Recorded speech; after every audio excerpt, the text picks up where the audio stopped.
अस्सलाम वालेकुम 10th class, welcome to Ferry public girls high school. Students, जैसे कि हम होम्योस्टेसिस इन ह्यूमन पढ़ रहे हैं, तो हमने किडनी को इससे पहले लेक्चर में डिस्कस किया था। इससे पहले हमने उसका एक्सटर्नल स्ट्रक्चर जो था वो देखा था कि उसका वेट कितना है, वो उसकी हाइट कितनी है, उसकी विड्थ कितनी है, उसका जो है शेप किस तरह की है। तो अब हम जो हैं उसका इंटरनल स्ट्रक्चर पढ़ेंगे, यानी उसकी डायसेक्शन करके हम क्या करेंगे उसको देखेंगे। तो लॉन्गिट्यूडनल सेक्शन जो उसके हिसाब से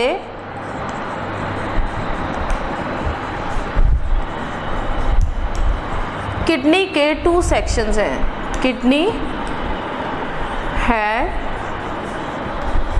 2 रीजन्स, जैसे कि आप डायग्राम में देख रहे हैं। ये हम कटिंग जब सेंटर में करते हैं, उसको डायसेक्ट करते हैं, तो ये पूरा स्ट्रक्चर जो है हमें देखने को मिलता है। अब जो है इसका अगर हम देखें तो इसका आउटर रीजन जो है वो है रीनल कॉर्टेक्स। ये जो आप देख रहे हैं, आपको नज़र आ रहा है, ये जो आउटर रीजन होगा इसको हम कहेंगे कि ये क्या है, ये रीनल कॉर्टेक्स है। तो इसको डिफाइन जब करेंगे तो ये क्या है, ये आउटर पार्ट ऑफ किडनी है।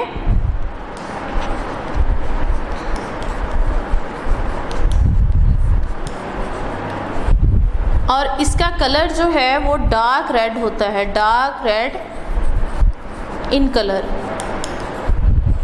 यानी इसका स्ट्रक्चर जो देखें तो वो क्या है, रीनल कॉर्टेक्स, जैसे कि आप देख रहे हैं। सबसे आउटर पार्ट जो है उसको हम कहते हैं कि ये रीनल कॉर्टेक्स है। और उसके बाद इसका जो कलर है वो है क्या है, डार्क रेड है। उसके बाद रीनल मेडुला,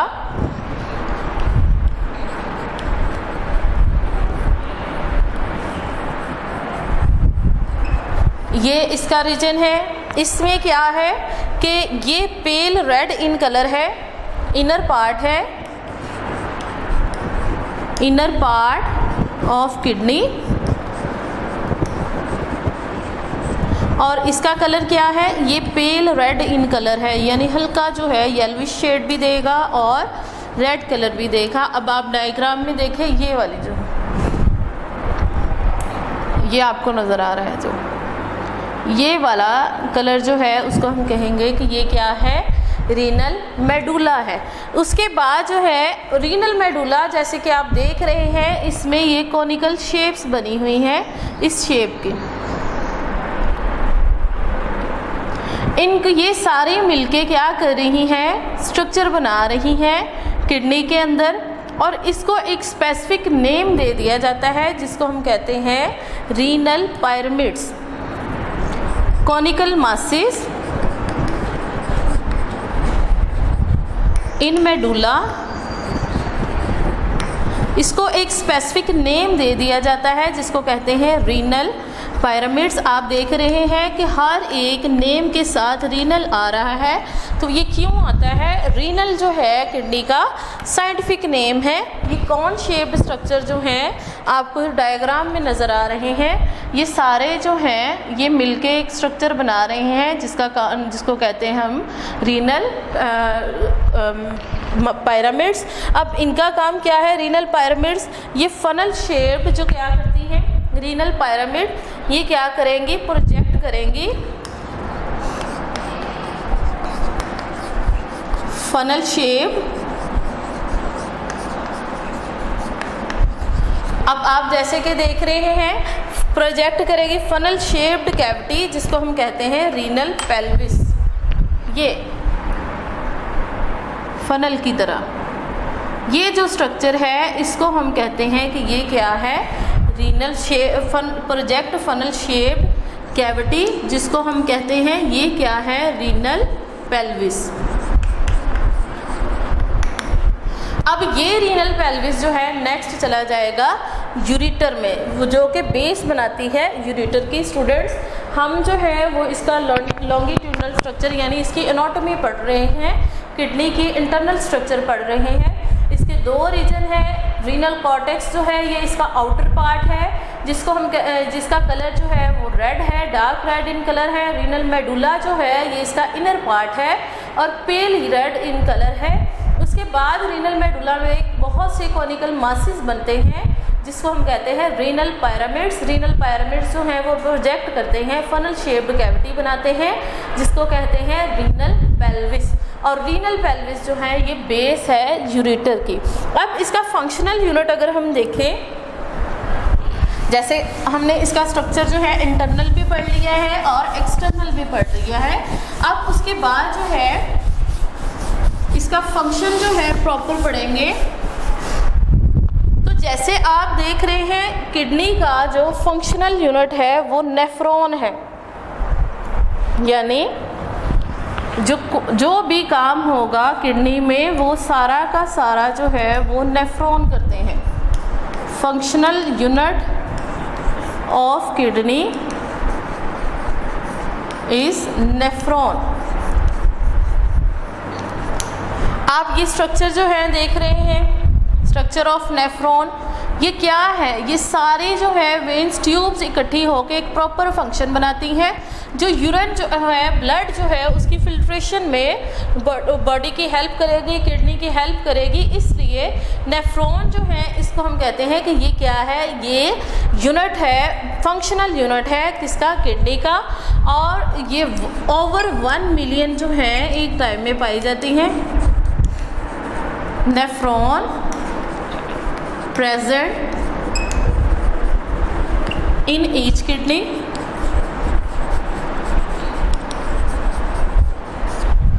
अब इसके बाद जो है इसके जो है एक नेफ्रॉन जो है इसके 2 पार्ट्स हैं, 2 पार्ट्स। फर्स्ट वन जो है वो है इसका रीनल कॉर्पस्कल्स,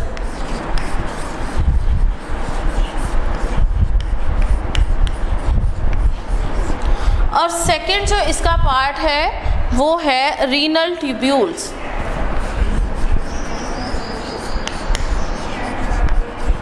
जैसे कि आप डायग्राम में देख रहे हैं कि ये वाला जो है पार्ट, फर्स्ट वाला पार्ट जो हमारा शुरू हो रहा है, इसके ऊपर ये देखें नंबरिंग की हुई है।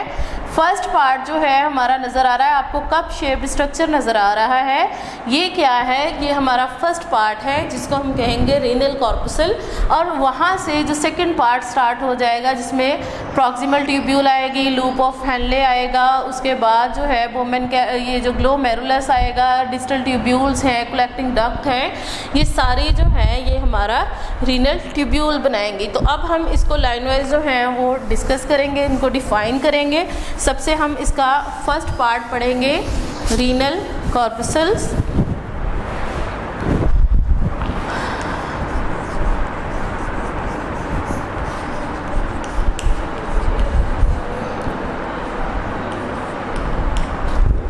अब रीनल कॉर्पस्कल जो है ये ट्यूबुलर फॉर्म नहीं है, नॉट ट्यूबुलर फॉर्म। इसका फर्स्ट स्ट्रक्चर जो है वो क्या है? नॉट ट्यूबुलर फॉर्म्स, यानी इसमें ट्यूब्स जो हैं वो नहीं पाई जाती हैं। और उसके बाद जो है रीनल कॉर्पस्कल जो है इसके 2 पार्ट्स हैं।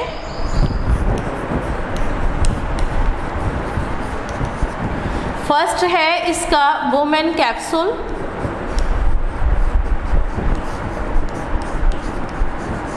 और सेकंड वन जो है इसका है ग्लोमेरुलस। अब आप अगर डायग्राम में देखें तो ये आपको रेड कलर की जो आपको कैपिलरीज नज़र आ रही है, जो गुच्छा बनाया हुआ है, इसको हम कहते हैं थफ्ट ऑफ कैपिलरीज, ये या फिर नेटवर्क ऑफ कैपिलरीज। इसको हम कहते हैं कि ये ग्लोमेरुलस है। ये रेड कलर की जो नज़र आ रही हैं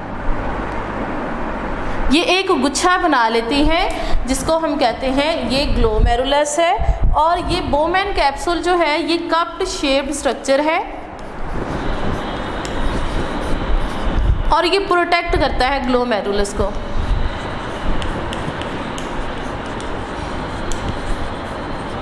रिपीट कर रही हूँ मैं, सुने कि रीनल जो है कॉर्पसल ये ट्यूबुलर फॉर्म नहीं है। इसके हम नेफ्रॉन का स्ट्रक्चर पढ़ रहे हैं। इसके 2 पार्ट्स हैं, एक है रीनल कॉर्पसल और दूसरा है रीनल ट्यूब्यूल। हम जो है वो रीनल कॉर्पसल को पहले डिस्कस कर रहे हैं। रीनल कॉर्पसल जो है वो ट्यूबुलर फॉर्म नहीं है। इसके 2 पार्ट्स हैं, ग्लोमेरुलस और बोमेन कैप्सूल, जैसे कि आप डायग्राम में देख रहे हैं। ये रेड कलर का जो गुच्छा आपको नज़र आ रहा है जिसको हम कहते हैं टफ या फिर नेटवर्क ऑफ कैपिलरीज, इसको हम कहते हैं, ये क्या है, ग्लोमेरुलस। और उसके ऊपर ये जो आपको कवरिंग नज़र आ रही है ये सी शेप्ड है, इसको हम कहते हैं, ये क्या है, ये बोमेन कैप्सूल है। इसका काम क्या है, ये कैपिलरीज को ऊपर से कवर करके रखता है, इसकी प्रोटेक्शन करता है। उसके बाद जो है हम इसका नेक्स्ट पोर्शन पढ़ेंगे जो है रीनल ट्यूब्यूल्स। नेफ्रॉन का हम स्ट्रक्चर पढ़ रहे हैं। इसके 2 पार्ट्स हैं, रीनल कॉर्पसल्स और रीनल ट्यूब्यूल्स। तो इसका जो है नेफ्रॉन का नेक्स्ट पार्ट है वो है रीनल ट्यूब्यूल, जहाँ से देखें कॉइलिंग स्टार्ट हो जाएगी, यानी ट्यूब्स जो हैं वो बेंड होना शुरू हो जाएंगी, वहाँ से रीनल ट्यूब्यूल्स जो हैं वो स्टार्ट हो जाएगा। तो जैसे हमने रीनल जो है कॉर्पसल इसके पार्ट्स पढ़े हैं, तो इसके भी पार्ट्स हैं। फर्स्ट है proximal tubule,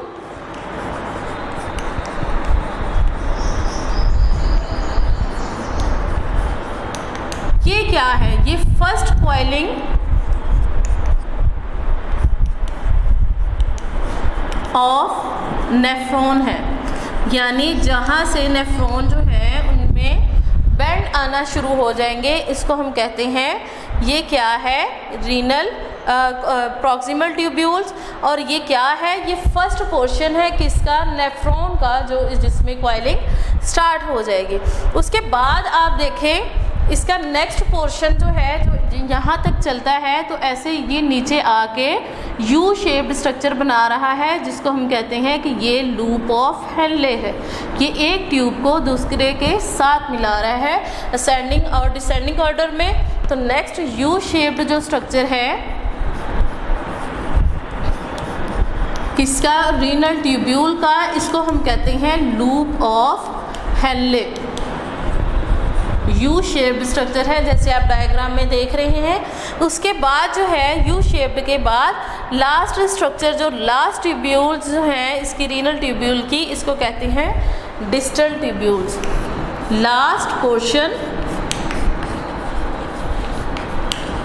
of renal tubule, इसको कहा जाता है डिस्टल ट्यूब्यूल्स। जैसे आप डायग्राम में देख रहे हैं कि लूप ऑफ हेनले जो है वो साथ साथ बढ़ता जाएगा, इसमें आर्टरीज एंटर होंगी, ग्रैनुलर सेल्स आते हैं, उसके बाद एफरेंट आर्ट्रियूल्स होती हैं। तो लास्ट पेंडिंग जो होगी उसको हम कहेंगे कि ये डिस्टल ट्यूब्यूल है। उसके बाद जो है वो सारी कलेक्टिंग डक्ट शुरू हो जाती हैं। तो डिस्टल रीनल ट्यूब्यूल जो है इसके 3 पार्ट्स हैं। फर्स्ट है प्रॉक्सिमल ट्यूब्यूल, सेकेंड है लूप ऑफ हेनले और थर्ड वन जो है वो डिस्टल ट्यूब्यूल है। अब उसके बाद जो देखें डिस्टल कॉन्वोल्यूटेड ट्यूब्यूल जो हैं ये क्या करती हैं, ओपन हो जाती हैं किस में जाके, कलेक्टिंग डक्ट में। ये डिस्टल ट्यूब्यूल जो हैं ये क्या करती हैं, ओपन इन कलेक्टिंग डक्ट, यानी इससे क्या होगा कि जैसे आपने देखा कैपिलरीज में जो है ब्लड आया, उसमें से फिल्ट्रेशन हुई, फिर वो आहिस्ता आहिस्ता बढ़ा आगे प्रॉक्सिमल ट्यूब्यूल्स की तरफ, असेंडिंग लिम्ब ऑफ हेनले और जो है डिसेंडिंग, इसमें एक में सॉल्ट जो है उसकी एब्जॉर्प्शन होती है, एक में वाटर की एब्जॉर्प्शन होती है, साथ साथ बढ़ते जाते हैं। तो ये एब्जॉर्प्शन जो होती रहती है, यहाँ तक पहुँचते हुए यूरिन जो है वो बन जाता है और फिर सारी डिस्टल ट्यूब्यूल्स जो है इस ट्यूब में गिरा देंगी, जिसको कहते हैं कलेक्टिंग डक्ट। तो यूरिन जब बन जाता है सारा इसमें जमा हो जाता है। मैनी के collecting duct join together to form several papillary duct which drain into renal pelvis. अब ये जो कलेक्टिंग डक्ट हैं ये क्या करेंगी, ज्वाइन करेंगी ट्यूब्स को और मिल के पेपिलरी डक्ट बना देती हैं, जो कि ड्रेन होती है रीनल पेल्विस में। रीनल पेल्विस यानी ये लास्ट पार्ट होता है जहाँ पे जाके यूरिन को ड्रेन कर दिया जाता है। तो रीनल ट्यूब्यूल हमने डिस्कस किया है। इसमें कितने पार्ट्स हैं? इसमें 3 पार्ट्स हैं। फर्स्ट है इसका प्रॉक्सिमल ट्यूब्यूल, सेकंड है इसका लूप ऑफ हेनले, थर्ड है इसका डिस्टल ट्यूब्यूल। डिस्टल ट्यूब्यूल्स में जब सारा यूरिन जो है बन जाता है, ये ओपन जो होते हैं कलेक्टिंग डक्ट में, कलेक्टिंग डक्ट दोबारा मिलती हैं, पेपिलरी डक्ट बना देती हैं और वो जाके ड्रेन करती हैं रीनल पेल्विस में। अब हमने फंक्शन पढ़ना है किडनी का। स्ट्रक्चर पढ़े हैं कि ये किस तरह अपना अपना काम करते हैं। अब हम फंक्शन पढ़ेंगे कि यूरिन जो है वो किस तरह बनेगा। Functioning of kidney. Line wise हम स्टेप्स पढ़ेंगे कि यूरिन जो है वो किस तरह बनता है। मेन फंक्शन जो है किडनी का वो क्या है? Main function of kidney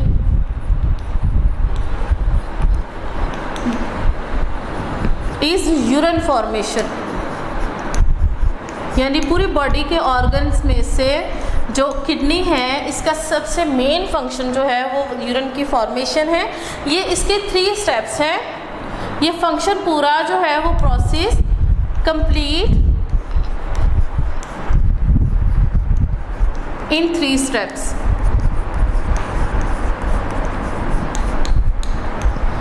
first है इसका जो प्रोसेस जो है स्टार्ट होगा वो है प्रेशर फिल्ट्रेशन।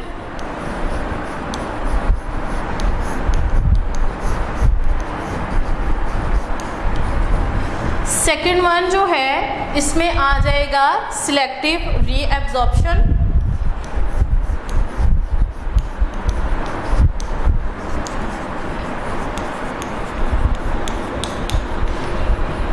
और थर्ड वन जो इसका पार्ट होगा वो है tubular secretions.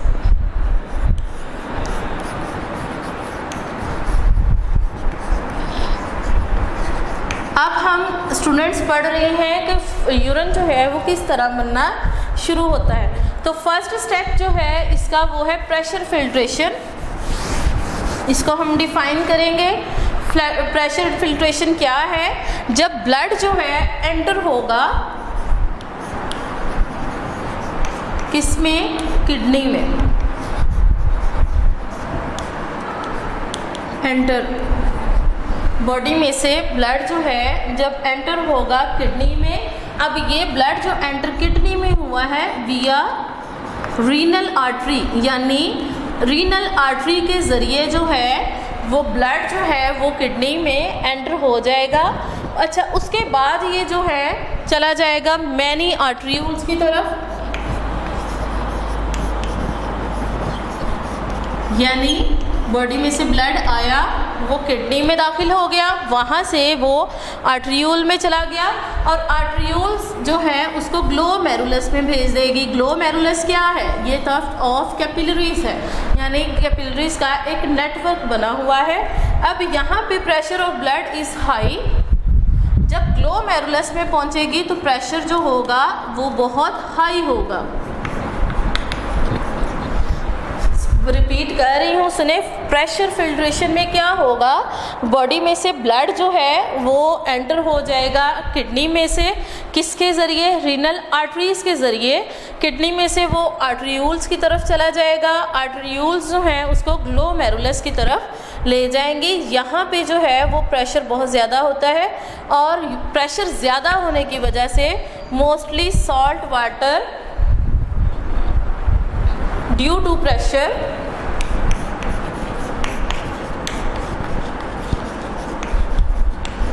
salt, water, uric acid.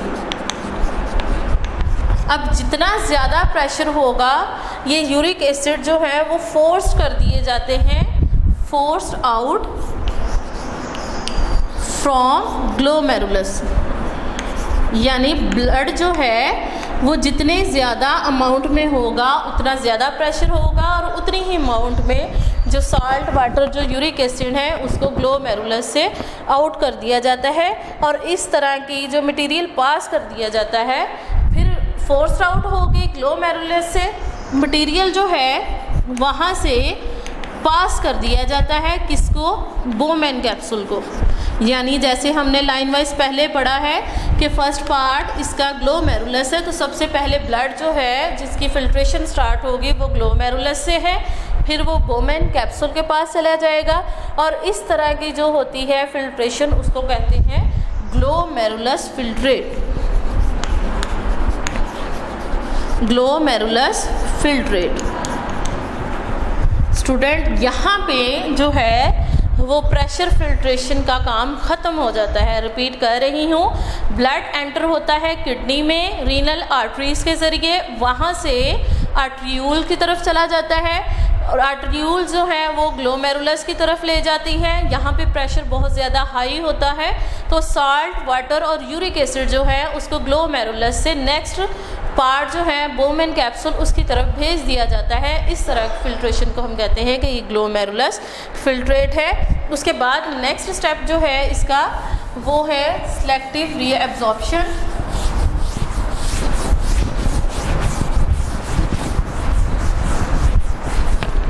Selective reabsorption.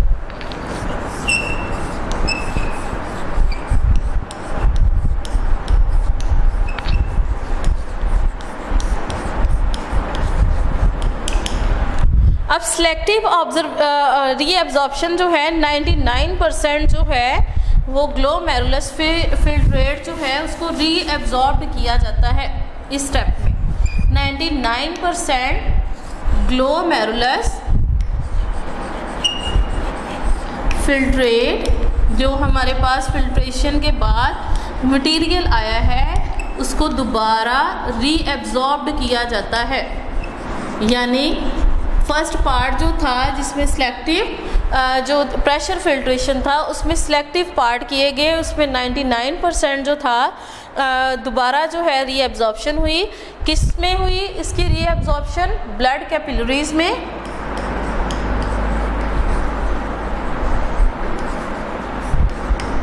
यानी कि स्टार्ट जो है वो ग्लोमेरुलस फिल्ट्रेट जो है रीएब्जॉर्प्शन में 99% जो है वो दोबारा जो है उसको फिल्ट्रेशन के लिए रीएब्जॉर्ब किया जाता है। कहाँ किया जाता है? ब्लड कैपिलरीज में, जो कि रीनल ट्यूब्यूल के इर्द गिर्द है। अब ये जो है रीएब्जॉर्प्शन किसके ज़रिए होगी? ऑस्मोसिस के ज़रिए, डिफ्यूजन के ज़रिए और एक्टिव ट्रांसपोर्ट के ज़रिए। ये तीन प्रोसेस हैं जो हमारे पास मटेरियल है उसको रीएब्जॉर्ब करने में हेल्प करेगा। कौन कौन सा है? ऑस्मोसिस, डिफ्यूजन और एक्टिव ट्रांसपोर्ट। अब वाटर और ग्लूकोज जो हैं ये दोबारा रीएब्जॉर्ब हो जाएंगे प्रॉक्सिमल ट्यूब्यूल्स में। वाटर प्लस ग्लूकोज, अगर जो है ग्लोमेरुलस फिल्ट्रेट इसमें वाटर ज़्यादा है, ग्लूकोज ज़्यादा है, तो वो रीएब्जॉर्ब हो जाएंगे ग्लोमेरुलस ट्यूब्यूल्स प्रॉक्सिमल ट्यूब्यूल्स में, रीनल ट्यूब्यूल्स। यानी जो हमारे पास फिल्ट्रेशन का प्रोसेस के बाद जो हमारे पास मटेरियल आ गया है, अगर उसमें वाटर है तो और जो ग्लूकोज है तो वो क्या करेंगे, वो प्रॉक्सिमल ट्यूब्यूल्स जो हैं वो दोबारा उसको रीएब्जॉर्ब करेंगी। साल्ट और वाटर जो हैं ये एक्टिव ट्रांसपोर्ट के ज़रिए हो गए, एंड वाटर ये किसके ज़रिए रीएब्जॉर्ब होंगे? एक्टिव ट्रांसपोर्ट के ज़रिए। जैसे आप देख रहे हैं कि 99% जो ग्लोमेरुलस फिल्ट्रेट जो है जब सिलेक्टिव रीअब्जॉर्प्शन का प्रोसेस स्टार्ट होता है तो उसमें ऑस्मोसिस, डिफ्यूजन या फिर एक्टिव ट्रांसपोर्ट के ज़रिए वो दोबारा रीअब्जॉर्ब होते हैं। किसमें? ब्लड कैपिलरीज में। वाटर और ग्लूकोज जो है रीअब्जॉर्ब होता है प्रॉक्सिमल ट्यूब्यूल्स में, और साल्ट और वाटर जो है वो एक्टिव ट्रांसपोर्ट के ज़रिए जो है वो रीअब्जॉर्ब होगा। उसके बाद डिसेंडिंग, जैसे कि हमने पढ़ा है डिसेंडिंग लूप ऑफ हेनले और असेंडिंग लूप ऑफ हेनले, इनका काम क्या है, ये यू शेप्ड स्ट्रक्चर हैं और ये नेफ्रॉन में पाए जाते हैं। तो इसका काम क्या है कि यूरिन जो है उसको बनने में ये किस तरह अपना जो है फंक्शन परफॉर्म करते हैं। तो डिसेंडिंग और असेंडिंग लिम्ब ऑफ हेनले।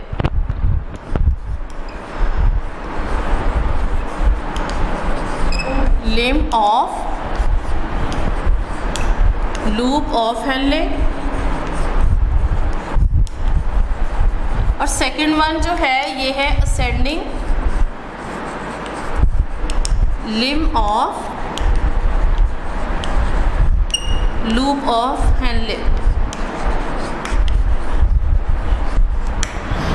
जैसे कि आप डायग्राम्स में देख रहे हैं कि descending limb of loop of Henle जो है ये अलाउ करता है रीएब्जॉर्प्शन ऑफ वाटर। जैसे आप डायग्राम में देखें, प्रॉक्सिमल ट्यूब्यूल से ये जो नीचे आ रहा है ये इसको हम कहेंगे कि ये descending limb of loop of Henle है। इसमें क्या होता है, रीएब्जॉर्प्शन होती है वाटर की।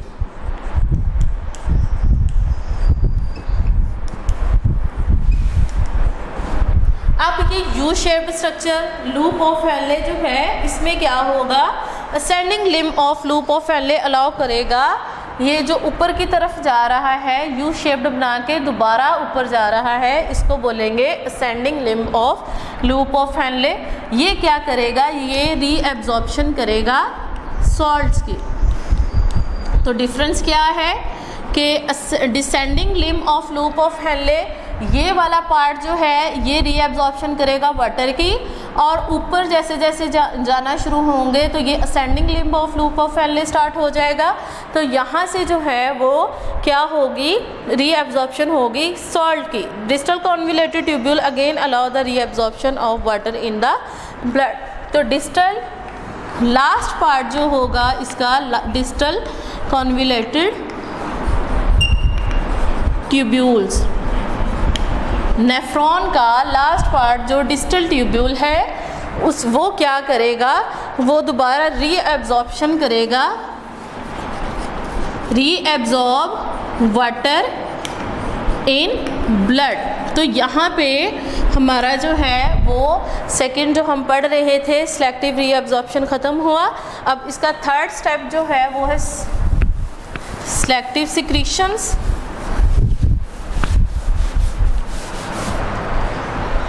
सिलेक्टिव सिक्रीशंस जो है ये इसका थर्ड स्टेप है।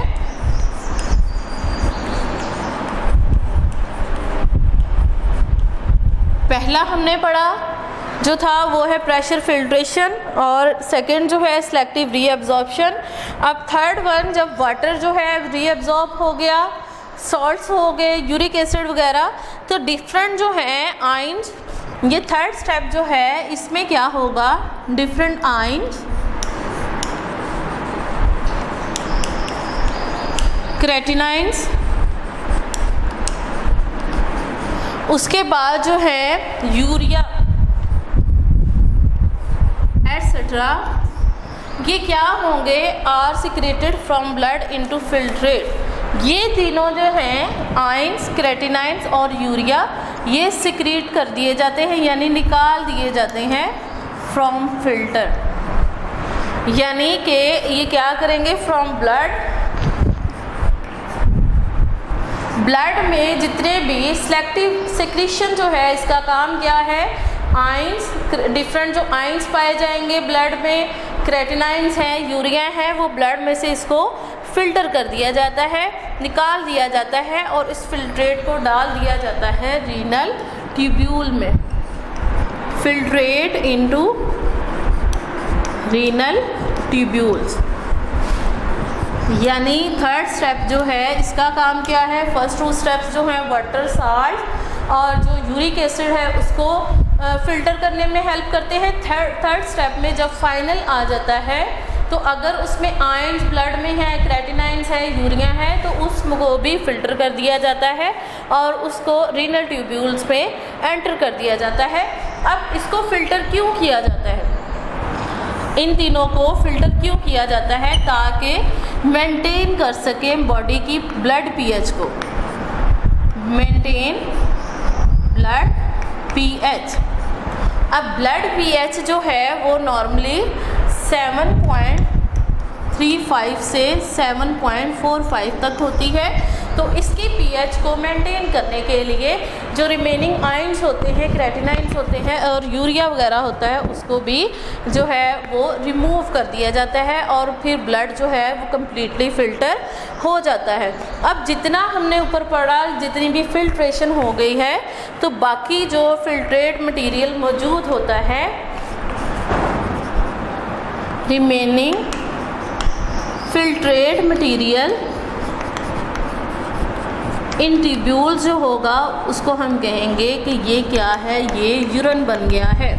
यानी ब्लड में से सॉल्ट एक्स्ट्रा निकल गए, वाटर निकल गया, आयंस निकल गए, क्रेटिनाइंस निकल गए, हर एक स्टेप ने अपना अपना फंक्शन परफॉर्म किया और लास्ट जो है जब पीएच मेंटेन होती है जो कि 7.35 से 7.45 तक है, तो फिर लास्ट में रीनल ट्यूब्यूल्स में यूरिन रह जाता है जो कि ड्रेन कर दिया जाता है कलेक्टिंग डक्ट में। तो स्टूडेंट्स, आज का हमारा लेक्चर जो है वो यहीं पे ख़त्म हुआ। कल हम मिलेंगे एक नए लेक्चर के साथ। तब तक के लिए अल्लाह हाफिज़।